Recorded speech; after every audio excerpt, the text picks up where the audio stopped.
Hello viewers, আসসালামু আলাইকুম। আল্লাহর অশেষ রহমতে আলহামদুলিল্লাহ সবাই ভালো আছেন।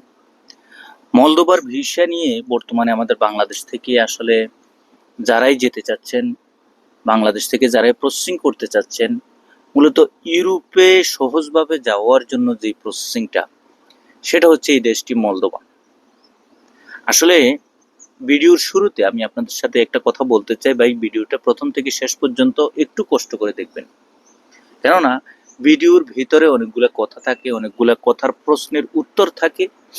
তো সেই অনুসারে অনেক সময় এই কথাগুলো বলা হয়, কিন্তু হুট করে যদি আপনি একটা প্রশ্ন করেন, সম্পূর্ণ ভিডিওটি দেখার পরে যদি আপনার ভিতরে কোনো প্রশ্ন থেকে থাকে, অবশ্যই আপনি কমেন্ট বক্সে কমেন্ট করবেন ইনশাল্লাহ। কিন্তু আপনার প্রশ্নগুলোর উত্তর যদি এই ভিডিওর ভিতরে পেয়ে যান, আলহামদুলিল্লাহ আশা করি আপনার ভিতরে আর কোনো ধরনের সংকোচ বা সমস্যা থাকবে না ইনশাল্লাহ। তো যাই হোক, মলদোবার জন্য আমরা আসলে কি ধরনের প্রসেসিং করতে পারি বা আমরা কি ধরনের প্রসেসিং করব, কিভাবে আমরা এই মলদোবা দেশটির জন্য যাওয়ার ক্ষেত্রে বাংলাদেশ থেকে কি কোন কোন স্টেপ বা কোন কোন ক্ষেত্রে আমরা যেতে পারবো, সেই বিষয়টা আপনাকে খেয়াল রাখতে হবে। এখন দেখেন, মলদোবার জন্য বাংলাদেশ থেকে আমরা যারা প্রসেসিং করার জন্য চিন্তা ভাবনা করতেছি, ইউরোপের ছোট্ট একটি ইউরোপের এই দেশটি তেমন একটি বড় দেশ না। মলদোবা ইউরোপের নন সেনজেনভুক্ত দেশ, এবং এর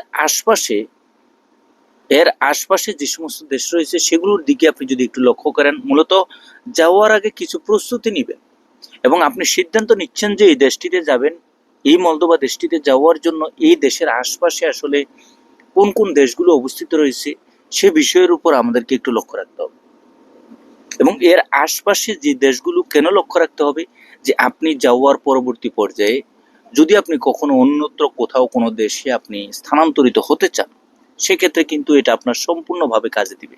কারণ আপনি সে বিষয়ে বা এই দেশ সম্পর্কে কিন্তু পূর্ববর্তী পর্যায় থেকে কিন্তু আপনার একটা বিস্তারিত অভিজ্ঞতা আছে।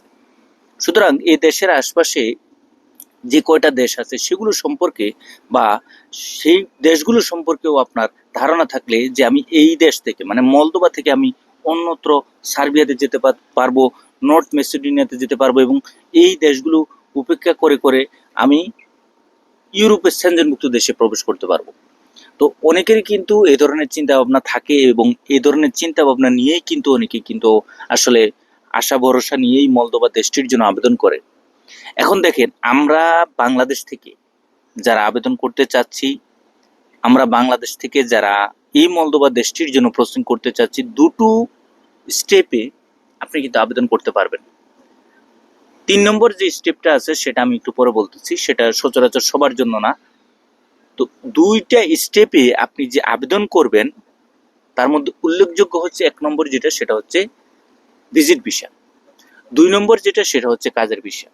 এখন ভিজিট ভিসার জন্য এই নন সেনজেনভুক্ত দেশটিতে আমরা যারাই যেতে চাচ্ছি, ভিজিট ভিসার ক্ষেত্রে ভিজিট ভিসার জন্য দেখেন, আপনার কিন্তু ইন্ডিয়াতে যাওয়ার প্রয়োজন আছে।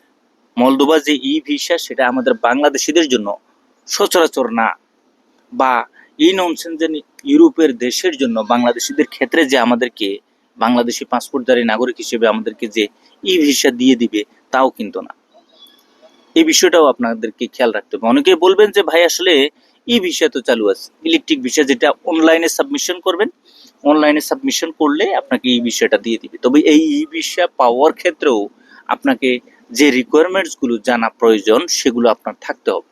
এখন এই রিকোয়ারমেন্টস গুলোর মধ্যে কি কি, সেটা হচ্ছে দেখেন, ই ভিসার মধ্যে আপনি বিগত দিনে ইউরোপ হোক, মানে অন্যান্য অস্ট্রেলিয়া হোক, কানাডা হোক, বা আমেরিকা হোক, বা আপনার ইউকে হোক, ইউরোপের সেনজেনভুক্ত নন সেনজেনভুক্ত যে কোনো একটা দেশে আপনি ভ্রমণ করা আছে বা আপনি গেছেন বিগত দিনে, মলদোবাতে ভিজিট ভিসা আবেদন করার পূর্ববর্তী পর্যায়ে আপনি ইউরোপের সেনজেনভুক্ত নন সেনজেনভুক্ত কোনো একটা দেশে ভিজিট করা আছে, এবং সেই ভিজিট করার যে ভিসা, সেই ভিসার ভ্যালিডিটি এখনো আছে। মনে করেন আপনি 3 মাসের ভিসা পাইছেন, 90 দিন।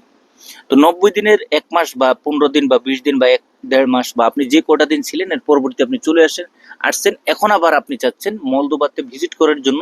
তবে সেক্ষেত্রে আপনার আগের যেই সেনজেনভুক্ত ইউরোপ বা নন সেনজেনভুক্ত ইউরোপের যে দেশটিতে গেছেন, সেটার কিন্তু ভ্যালিডিটি এখনো আছে। তো ওই হিসাবের উপর ভিত্তি করে যদি এখন আমরা এই ভিসার জন্য আবেদন করি, মলদোভাতে আপনি এই ভিসার জন্য অ্যাকসেপ্টেবল হবেন। বিষয়টা বুঝতে পারছেন? এই হচ্ছে ক্রাইটেরিয়া বা ক্যাটাগরি, বা আমরা যারা আবেদন করব এই আবেদনের উপর ভিত্তি করে কিন্তু আপনাকে আবেদন করলে আপনি এই ভিসাটা পেয়ে যাবেন ইনশাল্লাহ। তবে সেটা কিন্তু সবার ক্ষেত্রে না। মানে কয়জনের বা আগের ভিসা আছে বা ইউরোপের সেনজেনভুক্ত ভিসা আছে, অনেকের এক্সপায়ার হয়ে গেছে, ঠিক আছে এক্সপায়ার হয়ে গেছে, এক্সপায়ার হলে তো আর হলো না, আপনার অবশ্যই মেয়াদ থাকতে হবে, সেটা নন সেনজেন হোক সেনজেন হোক।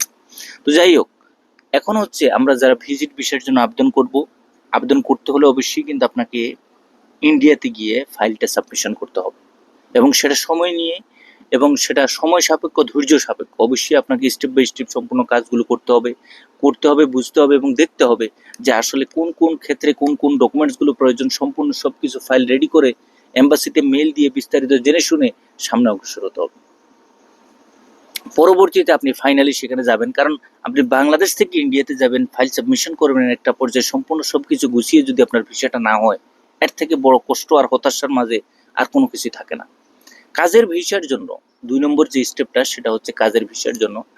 কাজের ভিসার জন্য বর্তমানে আমরা যারাই আবেদন করব বা আবেদন করতে চাচ্ছি, দেখেন বাংলাদেশের যে সমস্ত এজেন্সি আছে যারাই এই দেশটির জন্য কাজের ভিসা নিয়ে প্রসেসিং নিয়ে কাজ করতেছে, তো কাজের ভিসা হচ্ছে আসলে কোনো কোম্পানি থেকে হায়ার করে আনতে হয়, বা কোনো মালিক পক্ষ তার কর্মী নিবে তার প্রতিষ্ঠানের জন্য, সেই হিসাবের উপর ভিত্তি করে কর্মী নিয়োগের জন্য যেই প্রসেসিংটা করে কাজের ভিসার জন্য সেভাবে করতে হয়। সুতরাং বাংলাদেশের যে সমস্ত এজেন্সিরা মলদোবার ভিসাগুলো করাচ্ছে, হ্যাঁ ভিসা হচ্ছে আলহামদুলিল্লাহ, ভালো পরিমাণে ভিসা হচ্ছে, তবে অথরাইজের মাধ্যমে। আপনাকে ইন্ডিয়াতে যাওয়ার প্রয়োজন নেই কাজের ভিসার জন্য। এই কাজের ভিসার জন্য আপনাকে সেখানে গিয়েও ফাইল সাবমিশন করার প্রয়োজন নেই।